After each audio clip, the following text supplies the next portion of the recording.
Here at Legendz Boxing Gym in Norwalk, California, catching up with heavyweight contender. Here comes trouble, Dominic Breazeale, 19-1 with 17 KOs. Dominic, just trying to stay in shape, trying to land a big fight. What's been going on in your career? Yeah, you know me, I'm always in the gym, just staying busy. Got this beautiful weather in Southern California, so I got to use it to my advantage. Staying busy, staying in shape, waiting for things to happen. Of course, we were trying to get some negotiation going on for this WBC title. It's what I've been working for the last 5 years or so now, and I'm finally at the doorstep, just waiting to kick the door down. So Dillian Whyte is facing Joseph Parker on July 28th in England.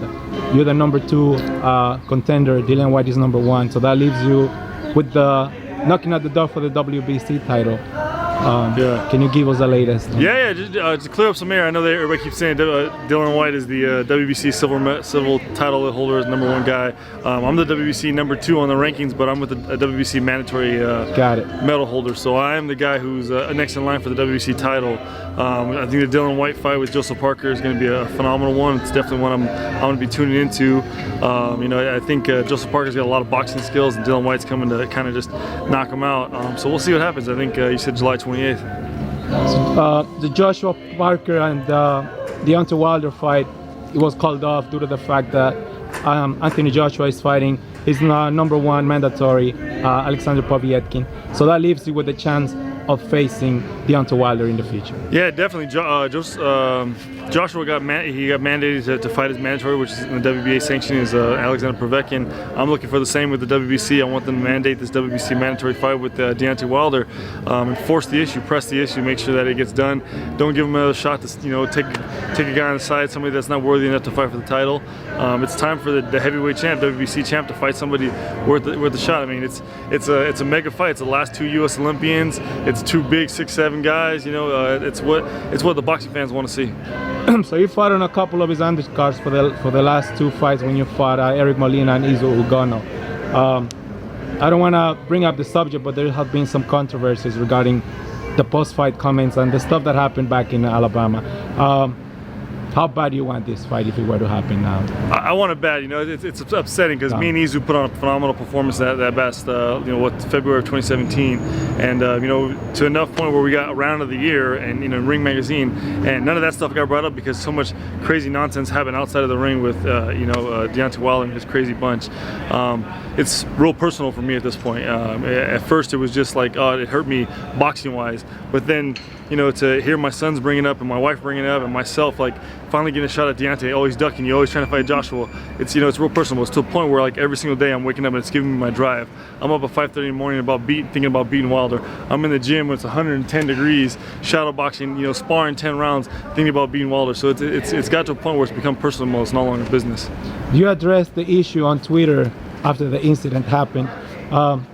Did the fans get to know what the real story behind all this incident was? I don't know if the fans get to know and understand the real story, because you do have some guys that are still supporting Wilder, but I'm sure if they knew the real story, the whole ins and outs of it, nobody in their right mind would be peace at mind knowing that a man protecting his wife and his kids against, you know, a rambunctious 20 group of guys that come through a lobby trying to start a fight it's never really called for, and never in any situation is ever called for.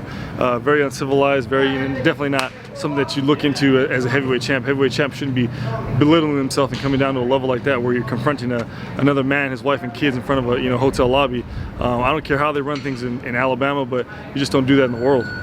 So what you're saying, what Wilder and his people did that night was really uncalled for.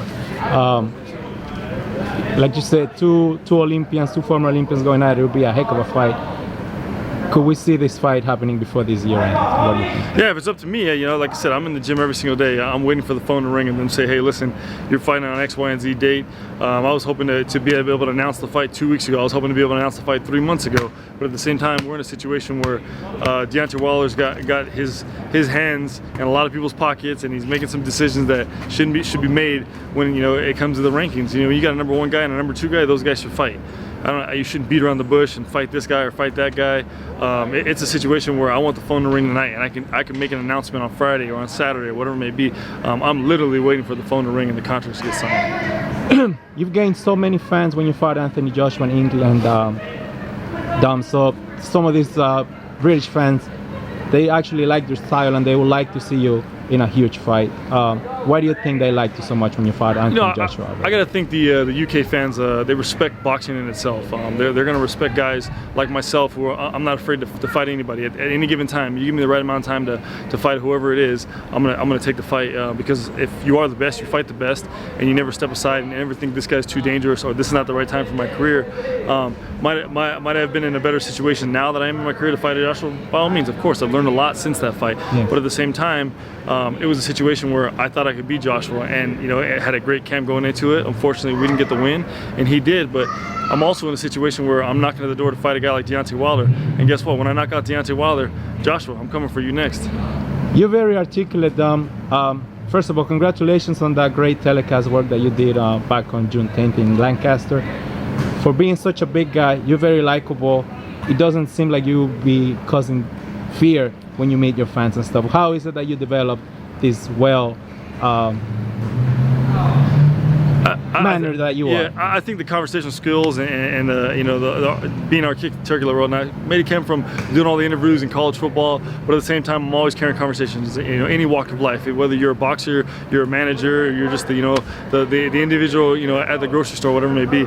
I'm a personal type of person. I like to carry a conversation. I'm going to ask you how your day's going, whether you've got a smile on your face or you've got a frown on your face. At the same time, I thank the people at Fox Sports and PBC for giving me the opportunity to do some commentary work, and hopefully in the near future I get to do some more. I had some great fun doing it. It's just one of those things that maybe people tell me I got the gift of the gab. So be it. In this situation, the boxing world needs a lot more individuals who can learn and kind of just pick up a book and learn a word every day and carry on. That way we get a better stereotype that's out than right now. Especially you, that you're still an active fighter looking for the big world title fight. Any other messages that you like to tell your fans regarding your upcoming fight? Hopefully it'll be a big one. For the fans, I gotta apologize. I apologize. I've been off since November. Believe me, I've been in the gym every single day trying to grind and get better at my craft.